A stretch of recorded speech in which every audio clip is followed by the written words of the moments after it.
What's going on, everybody? This is Nomadic Massive, and you are listening to The Vocalist magazine.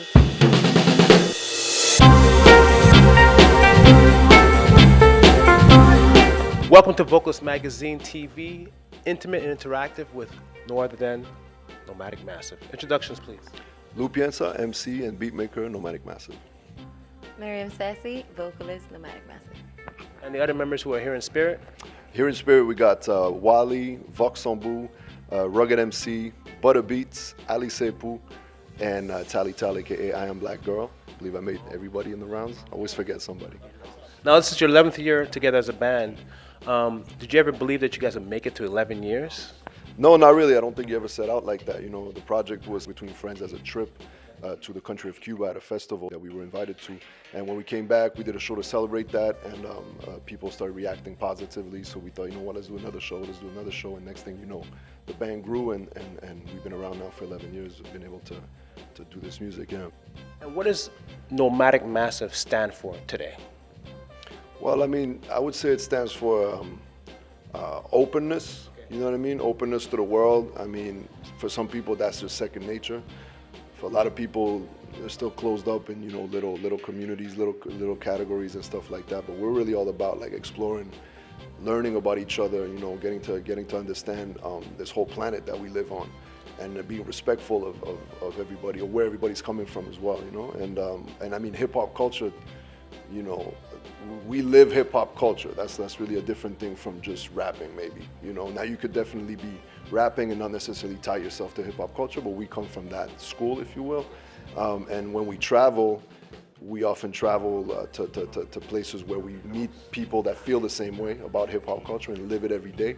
And by living hip hop culture, I mean, you know, respecting the craft and understanding that you could find yourself in a cipher with rappers from another culture, another country, and right away you click based on that, right? Based on those sort of values, if you will. And it's, yeah, just being open, being respectful, and sharing, and bringing a positive message, bringing something constructive, you know? A lot of people complain. How about some change? Now, you're one of the very few hip-hop bands in Canada that's had a chance to travel outside of the Canadian market.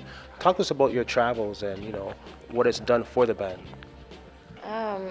The travels, I feel, are the highlights of the band, if anything, and it kind of cements the concept of Nomadic Massive because of the way we are able to fully live out our music when we're together. We outside of the city, outside of our daily obligations, because, you know, whether we like it or not, we all have other obligations on the side of music. So we get to like really be immersed in our lifestyle as musicians and as a crew, you know. So, but the travels that we've been blessed to have always been in relation to grassroots festivals or actual symposiums like the one in Cuba that started off the whole Nomadic Massive project, right? But we got to go in many places in South America, from Brazil to French Guiana, Haiti as well, in the Caribbean.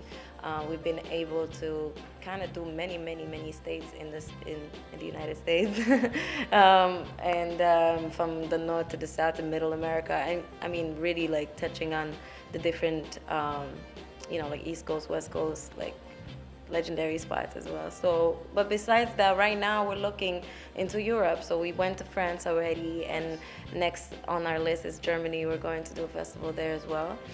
And you know what? Some of our biggest highlights are also within Canadian territory. Like we did the whole west of Canada, that was just like a memorable experience that we were able to do about twice in a row. So all of these trips are just what's keeping us going forward. This is the fuel for the caravan, like for real, you know? So that's, at the end of the day, as artists, we want to be able to go out there and share our music.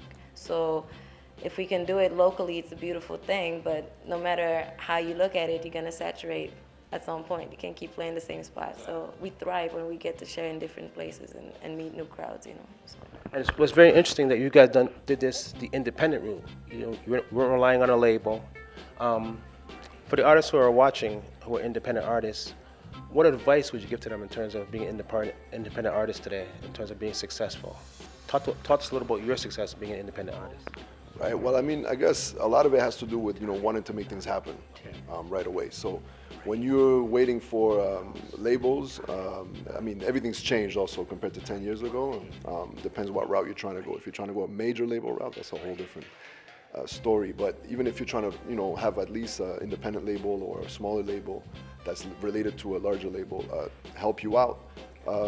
You're dealing with some compromise at some point or not, but I mean, there's a lot of discussion that has to go on, and people have to understand what you do and be interested and also see it as like something that could be marketed and that could be beneficial to the label. So, as I said, we had trouble finding a niche for what we do, people understanding us, so we decided not to wait. So we try to do everything independently, and of course that means putting in a lot of work, doing a lot of free shows at the beginning so you get your name out.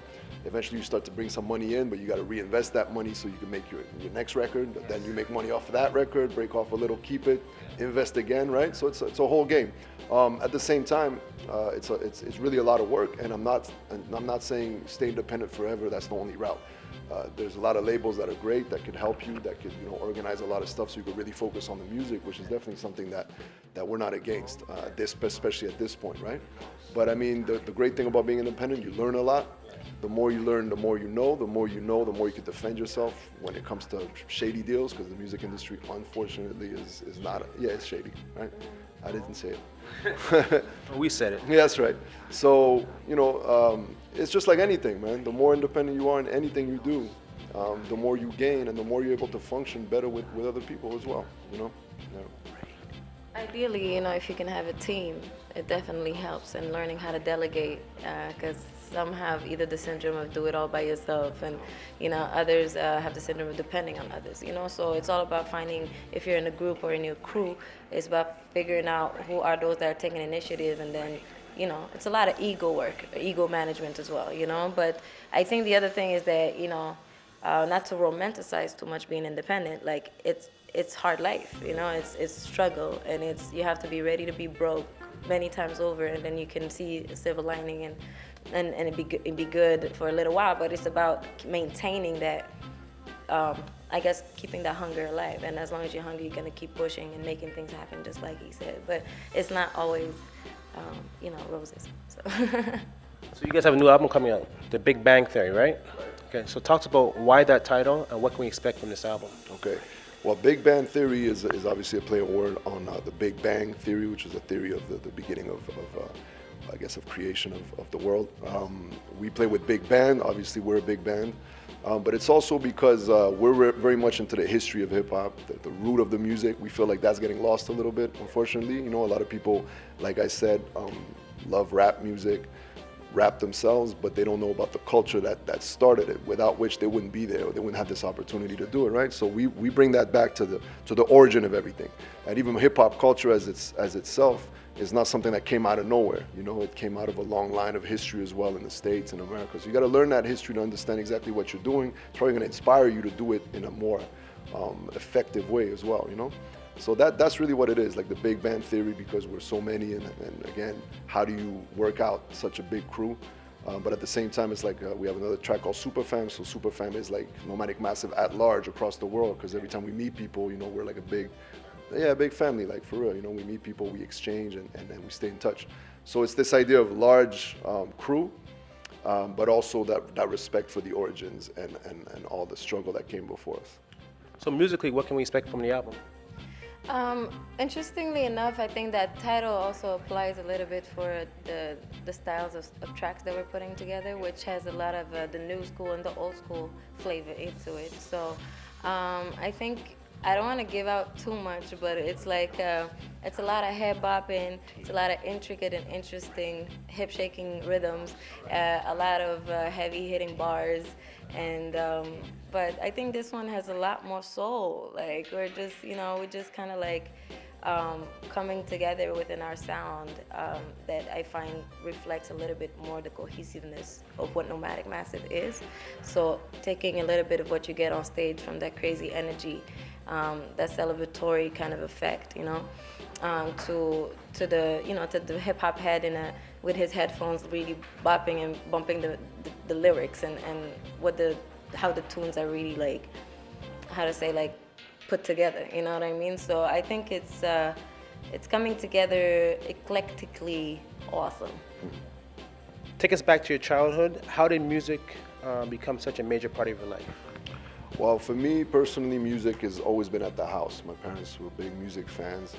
My father in particular listened to a lot of jazz, hence the jazz influence that I was talking about earlier, but also a lot of music from across the world. So I got exposed to a lot of music from Brazil, from many places in Latin America, to many parts of Africa, to even Asia. Just a lot of world music, a lot of different sounds, a lot of different voices and languages also, listening to that. So that's where I went when I first started sampling. I just went into my father's record collection and just went nuts.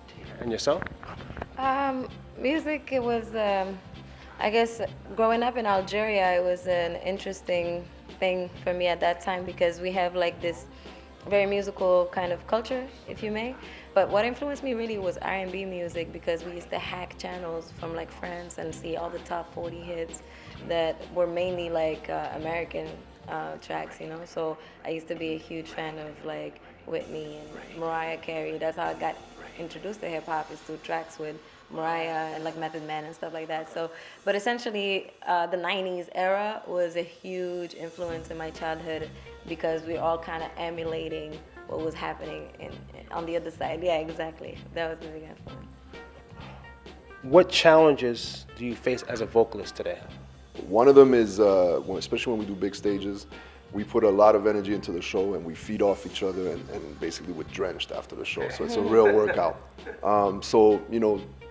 Hey man, we're not getting younger, so you got to try to stay fit, at a minimum, so you could feel good above all, but also so you could sustain those 90-minute, 2-hour shows. Even if we're a lot of people, it's still quite a challenge, like physically, and so we won't even get into like the possibility of doing a solo show by yourself. You see, that's even more work. So that's something that I'm definitely trying to work on a little bit, because your breathing is so important, because you could be just screaming on the mic and your voice cracks and all that stuff, and then you're not really giving the people what they came to see. So if you want the quality to be up there, you gotta make sure your physical quality's there too. And yourself? I would say sound. As vocalists, our major challenge is getting good sound on stage, and obviously for the crowd to have a good experience sonically. It's not always guaranteed, and that also, as a vocalist, has sometimes some serious impacts on our vocals. Like, I was carrying nodules for like 2 years without even knowing it, because of how we have to force sometimes, because we don't hear ourselves. And obviously us being so many on stage, being so many on the mic, it got to be a little bit more challenging than your casual one vocalist show. But yeah, that has been a very huge learning curve for me, to understand how to not jeopardize my vocal health in order to be heard, you know what I mean? And that, figure out ways to either get better equipment or figure ways to hire soundmen where we can, or things like that. But just like finding that balance between staying healthy and still getting proper sounding shows has been a challenge. And last question, for those singers who want to get into the business, what advice would you give them?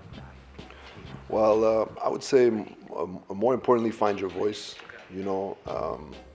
That's my perspective. I mean, other people fabricate music or copy stuff, and they're successful. I'm not taking that away from anybody, but my thing, I think, is much more rewarding when you find your voice, which means you have all these influences, you like something, you obviously start off trying to sort of emulate it, but after a while you find your voice, you add your spice, and also just be yourself, especially as an MC in hip hop, For a lot of the younger cats that I work with as well, I tell them that all the time, man, just be yourself, just be who you are. That's the best thing you could do. Whether it's on the mic, whether it's in an interview, whether it's when you meet people, the more natural you are, the more you are yourself, the more you get respect, because that fake stuff, it fades away real quick, and people, catch it. Yeah, they pick up on it, yeah. And yourself? I guess really question yourself honestly as to why you're doing it, and what you're looking for through this, and because it takes a lot of devotion and dedication, and sometimes we can fall short of expectations and things like that, so we have to keep pushing, So I think it's finding the reasons why you're doing this and staying true to that, and keeping that in sight as you go along with with your career. At the end of the day, I think it's just like, as he said, stay authentic as much as you can, but also remember why you're doing it, and yeah, don't sell yourself short. I agree. Stay authentic. I want to thank you guys for coming out to the show. Let us know how people can get in touch with you, your social media, your website. Yeah, Nomadic Massive. I mean, you could Google that and find everything, but check us out on Facebook. We're on Twitter. Nomadicmassive.com is the website. Bandcamp, if you want to get our records, and all that stuff, iTunes, etc., etc. All the best of your projects, your album, and continue success. Thank you.